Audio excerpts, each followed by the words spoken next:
मेरे माध्यम से कहा गया सब कुछ यथार्थ होता जा रहा है। आज जिस प्रकार से आज भक्तों का प्रेम अपनापन नाता है, उस प्रकार से मेरा और भैया जी का एक अलौकिक रूप से अपनापन प्रेम नाता। इसके पहले जब कुछ ऐसा होता सोचा जाता, कहा जाता कहा सही है, जो माता जी कहीं तो सही है, वो कह हमारे और भैया जी के बीच में रहता। आज वही आप भक्तों के बीच में आता है। आप भक्त क्या संयम में आप इतने भक्त हैं, संयम आपके अंदर भक्ति है, संयम किसी पूर्व जन्म का रिश्ता है, संयम आप इतना नजदीक से लगे, इतना प्रेम इतना अपनापन क्यों है आपके मन चित्त में? माता जी की भक्ति है, मेरा भैया जी छवि क्यों है? संयम एक विश्वास करते से आप स्वयं जान सकते हैं इतना गहरा रिश्ता क्यों है, इतना अपनापन क्यों है, इतना नजदीकी क्यों है। इन हानि लाभ होते हुए भी आपका मन विशिष्ट नहीं होता, क्यों होता? तो जरूर कुछ न कुछ किसी न किसी रूप से कोई स्थान है।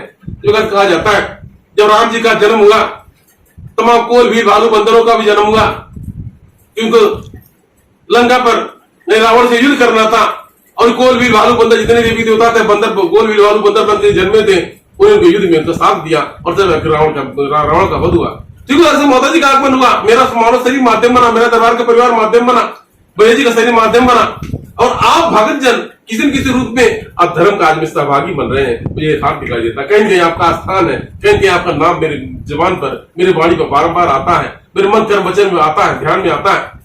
अभी आज मेरा देखा क्या, विश्राम में जाया गया था, दिवाली का रात था।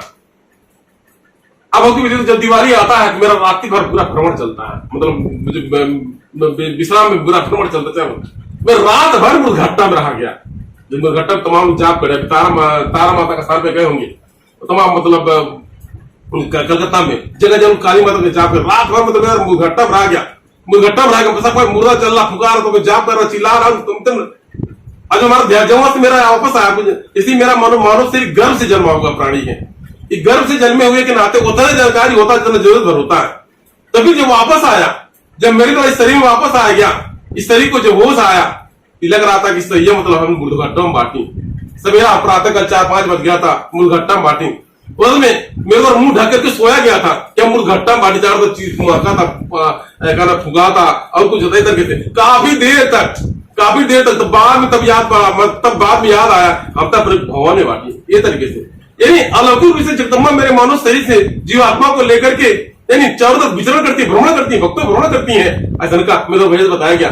अब यहाँ देखा गया, मैं तो कहीं विराह रास्ता पर जाएगा, तमाम दैत्य दानव है, तमाम भूत प्रेत पिशाच चारों तरफ है, देख करके ये मतलब क्या नाम है, उनमें भगदड़ मच गया और मेरा त्रिशूल लेकर उन लोगों को खदेड़ा जा रहा था। मेरा भैया क्या क्या मतलब मेरा त्रिशूल से अब दैत्य दानों को मतलब खदेड़ा जा रहा था, वो मतलब दूर भाग रहे थे।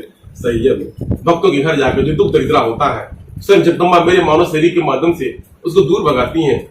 कुछ अवसेब है, कुछ दरिद्रता है, या फिर कोई भूत पिशाच का सहाया है, नकारात्मक ऊर्जा है, स्वयं जाकर के भक्तों के घर से दूर भगाना रहता है। ऐसी पटोली माता जी माया है। तो मेरे कहने का तात्पर्य था कि आप भजन दरबार से लगे हैं, आपकी भक्ति का भक्ति परिचय तो विचलित न होइए, आप उसी प्रकार से लगे रहिए, कुछ भी हो जाए, परिणाम कुछ भी हो, आप भक्ति से लगे रहिए। आप पर छत्र छाया है, आपके घर पर माता जी छत्र छाया है, अगर आपके ऊपर छत्र छाया नहीं रहा होता, आप यहाँ से लोग उजाड़ दिए होते, आप दूसरे जगह बस गए होते, कहाँ चले गए होते। इसलिए छत्र छाया है, आप नजर है, इसलिए भरोसा बना रहे हैं, आप दया कृपा होगा, आपका कल्याण होगा। मुझे आज बहुत अच्छा लगा, काफी दिनों में मेरा आगमन हुआ, बहुत अच्छा लगा, मन भाई भोर हुआ। प्रकार से अपना घर परिवार, जिस प्रकार से हमारा घर परिवार पचवा दबा, से हमारा घर परिवार शरीर के बंधन में रहने के कारण भले हम न रहे, शरीर से न जा पाए, लेकिन मेरा मन यानी मेरी शक्ति आप भक्तों में विचलन करती है। इस तरीके से तो कुल मिलाकर मेरे मानव शरीर के माध्यम से आप भक्त को दर्शन की प्राप्ति होती है। तो मेरा भी ध्यान बनता है मानव शरीर के माध्यम से मैं चल करके आप भक्तों को दर्शन दूं, आप भक्तों कुछ ग्रहण करूं, कुछ स्वीकार करूं, आप भक्तों को दुख दरिद्रता जो कुछ भी है, जो भी दुख समस्या हो, नजदीक से अवलोकन करूं, इसलिए मेरा विचरण का ध्यान बनता है। तो मुझे बहुत अच्छा लगा, आप भक्तों के भक्ति भाव को देखकर बहुत आनंद की प्राप्ति, बहुत अच्छा लगा, मन भाई बोल हुआ। इसी प्रकार से अपने मन को भाव भक्ति में लगाए रहिए, आदित्य कृपा बने रहे, आपको कल्याण होगा, आप खुशहाल है, आप भक्तों की मन की मनोकामनाएं पूर्ण हो, जिस भी ध्यान से आप भक्तों के दरबार में सबका कल्याण हो, जगदम्बा की छाया हमेशा बनी रहे, इस घर से दुख दरिद्रता दूर हो जाए, जो भी किसी प्रकार से अवसेब हो, किसी प्रकार के जो भी नकारात्मक ऊर्जा हो, या फिर दाएं जो भी व्यवस्था हो, वहां से दूर हो जाए, घर परिवार निश्चल पवित्र पावन बन जाए और आप घर को सुगम दिया, ऐसे मेरी इच्छा है। जय सहस्राणि क्षम्यादाशो यमितमामर्दाशमस्य परमेश्वरी आवाहनं न परमेश्वरी मंत्रहीनं क्रियाहीनं भक्तिहीनं अप्रासदं कृत्वा जगदं देशोचरितयां गतिमापनोदिनतां ब्रह्मादयासुरा तापराधोऽस्मि सर्वं प्राप्तसत्तां जगदम्बिकेदानमनकं वेमतस्ताग अज्ञानार्धे स्मृतवान्तरणिमितं तस्य सम्मतां देवी प्रसिद्ध परमेश्वरी कामेश्वरी जगन्माता सिद्धानन्द विग्रह गणाचार्यं पिता प्रसिद्ध परमेश्वरी वैयाति गुरुपुत्री तं ध्यानां जपं सिद्धे भरवत वेदे विदतं साधादेश्वरी